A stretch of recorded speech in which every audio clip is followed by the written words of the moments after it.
So in 2019, game streaming was the buzz. Google Stadia, xCloud, so many services are available out there that you might not know. Now, as we move into 2020, it's going to play a bigger role. So let's take a look at some of the game streaming services you can use right now, especially as we jump into 2020. Let's check it out.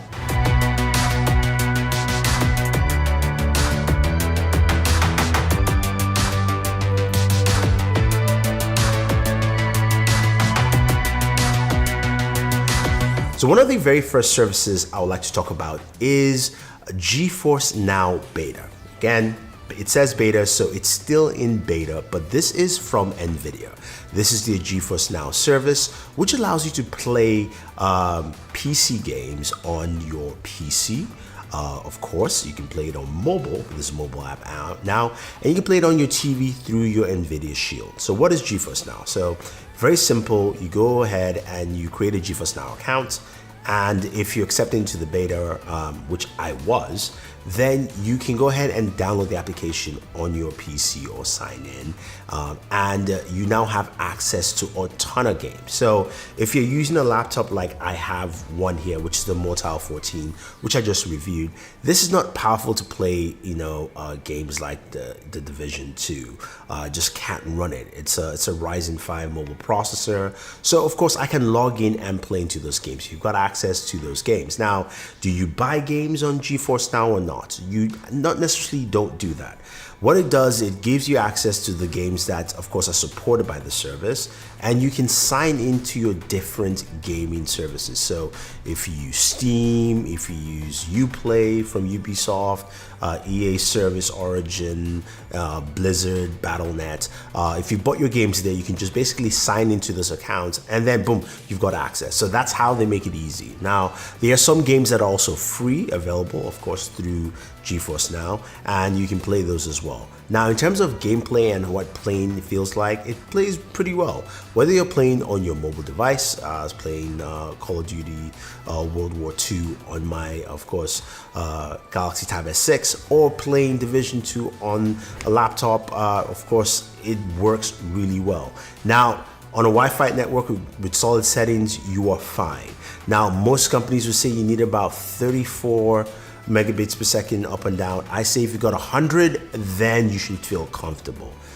Nothing less than that in my mind for any of these services I'm going to talk about will fully get you there. But GeForce Now is that, and it doesn't cost you anything yet, but we do know the service is in beta and something you can play on your mobile device, your PC, and of course your NVIDIA Shield. Now, the next service is something called Jump. Now, Jump is for indie games. If you're an indie gamer, this is something you might find definitely interesting. It's very simple. You can play on the browser, or you can download the application on your PC. And it is at $4.99 a month, and you've got access to about 100 plus indie games. Some of them are fun, some of them not so much, but I do like the fact that it's just a service for that. It's very simple, easy to use. There is a 14-day trial period to actually go ahead and try that out. I will say that sometimes the server is a bit choppy depending on the game I've tried out, so that's something to take note, but I did have a fun experience with it. I did like it was easy. It just took a longer time to load a few games here or there, but again, if you're indie game focused, Jump is the way to go.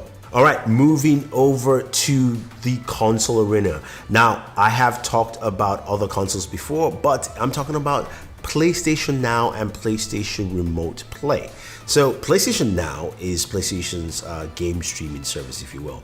You can download the application on your PC, and this allows you to play your bunch of games of PlayStation servers remotely. Now, you can also play those games on your PlayStation as well, so that's something to take note. There is a trial period for 7 days, or you can play monthly $9.99 a month to actually go ahead and access all these games. So for instance, I got to play God of War, the new God of War on PlayStation Now on this laptop, the Mortal 14.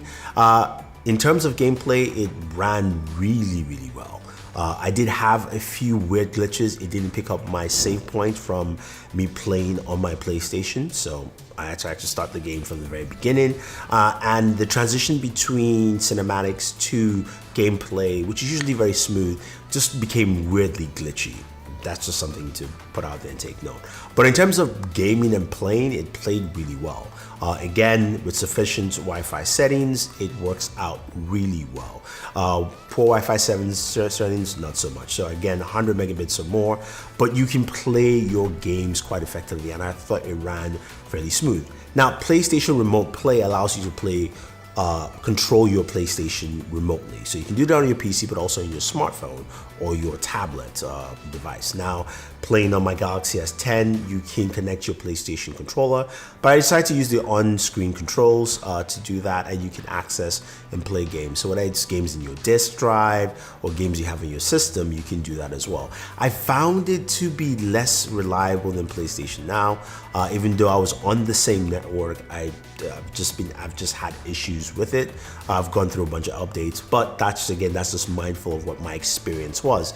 Could be better for you, but you have that dual combination there from PlayStation with two separate applications. Again, PlayStation Now allows you to play games for their servers, and PlayStation Remote Play lets you play from your PlayStation itself. Samsung has a service of its own that is pretty simple and pretty straightforward. It's called the Play Galaxy Link. Now, what you have to do is download the application on your Galaxy device, whether it's Galaxy Note 10, S10, or Galaxy Note 9, I believe, and then you can go ahead and download the application on your PC. Now, what Play Galaxy Link does is it basically allows you to remote play from your PC to your Galaxy device. It's very simple and easy. What you do is once you install the application on your PC, you can go ahead and now find the games on your PC. So if your games cannot be found, you can add them manually. Again, it's still in beta, by the way, but according to Samsung, it's a free service, and you can remote play on your Galaxy Note 10. Now, I'm using the G-Lab Play controller, which is built specifically for the Galaxy Note 10, and it works pretty well, giving me simple and clear access to this. And I enjoyed it quite well. I was able to play games from my PC directly on my Galaxy Note 10, which is actually pretty cool. And again, since it's free, it's something I would say definitely if you're a Galaxy user, go ahead and try it out. There's some spec settings. When I initially used it, I had issues with AMD graphics cards, although it looks like that has been fixed, but just be mindful of that.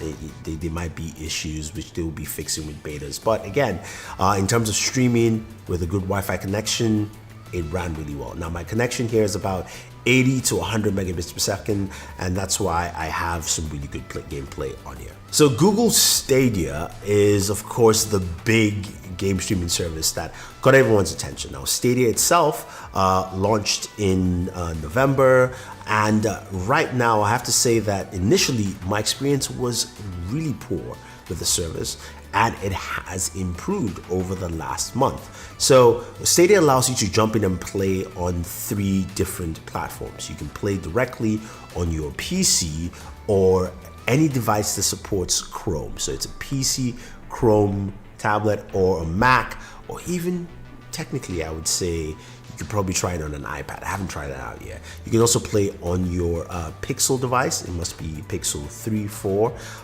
And finally, you can play on your TV through a Chromecast. Now, the service has 2 tiers. There is a free service which will be launching in 2020 at some point in time, first half of the year. And right now, there is the Pro bundle for $120 now. Currently, that is the only way to play it right now. Now, they promise 4K 60 on the TV, 4K 60 on the TV, which I just haven't experienced at all. But in terms of gameplay, it's much smoother and much more clean experience playing on, of course, Chrome on the laptop, which is the Moto 14, and also playing on my my Pixel 4 XL. I didn't notice that much slowdowns. It was very little, and I'm glad they're improving the service. The one thing about Stadia that I would say is a downside is you do have to buy the games. There is no subscription for games or things like that, and the game pricing is rather high, at least for the kind of games they have on there right now. But there are games, and of course, if you have the Pro bundle, you will get a free game every month, Currently this month, it's the Tomb Raider Definite Edition, so you can claim that. If not, I guess there's a period where you can't claim it anymore. But that is what you get with the Pro Bundle, and you can also give a buddy pass to a friend. And there is Shadow. Now, Shadow is a game streaming service of sorts that allows you to create a virtual Windows machine on their server racks, and then you can play whatever games you want to. And that's pretty cool. Now, the setup process is actually easy. It's not as complicated as you think.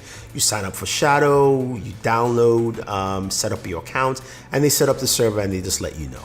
Once that's done, you can download the application on your PC, like the Motel 14, which won't be powerful enough to play some of the games I want to play, as well as a Mac, which doesn't play a lot of games as well. So you can go ahead, log in, and you've got a virtual machine. You can do whatever you want to. Now, this, of course, the performance is not tied to your machine here. It's tied, of course, to whatever they have on their server racks. And you can install any of the games you want to. Now, if you've got Steam, download your Steam client, boom, you're good to go. If you've got Epic, Battle.net, Uplay, Origin, you name it, you can play all those games, even Xbox Game Pass games as well.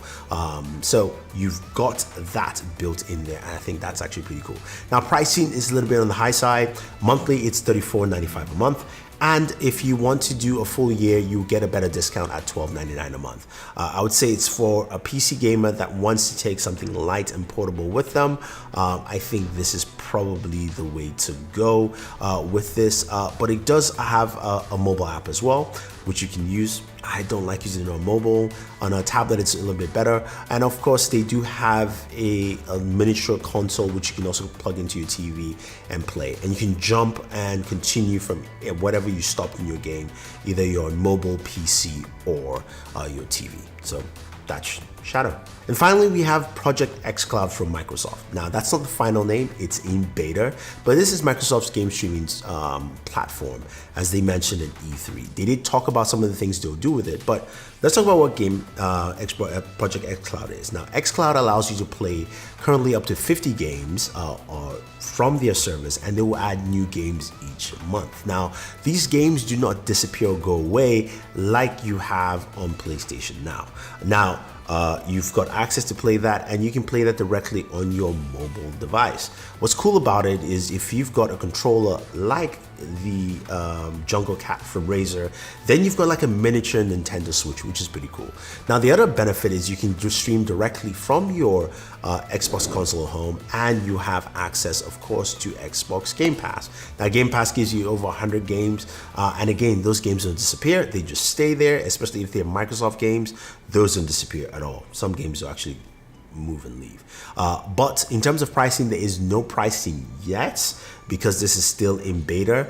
We do know that Microsoft said that yes, Game Pass will have game streaming as well in the future. So that's not set in stone. But what I'm thinking here is that, look, if you have Game Pass, you should be able to have an option to add game streaming there at some point. But in terms of pricing right now for Project xCloud, there is none. Now, performance-wise, it was actually pretty good. It's played pretty well. Just like Stadia, it's improved month to month to month. I would say connectivity has been pretty good. The only parts which are slower is when you're starting up a game for the first time. It takes a while to load up and start. So that's something I've noticed with that. I would say overall, when you look at all the services you have here, it's an interesting time, especially if you are a gamer looking for ways to play games. You don't have to limit yourself to building a powerful PC or buying a powerful gaming device, or even if you don't want to buy a PC, you've got different services here. Things like Stadia allow you to jump from any device you want to play, or Project xCloud that allows you to jump into your mobile and have something really portable to take with you. Or if you're an indie gamer looking for something unique and special, you have all these things there. So there you have it, guys. Those are the streaming services out there. If I've missed any, let me know. But 2020 seems like a very interesting year for game streaming. I want to hear your thoughts. Leave them down below. Otherwise, thank you very much if you're watching this in 2019 on the very last day. Happy New Year. If you're watching this in 2020, let's have some fun. Always enjoy your entertainment.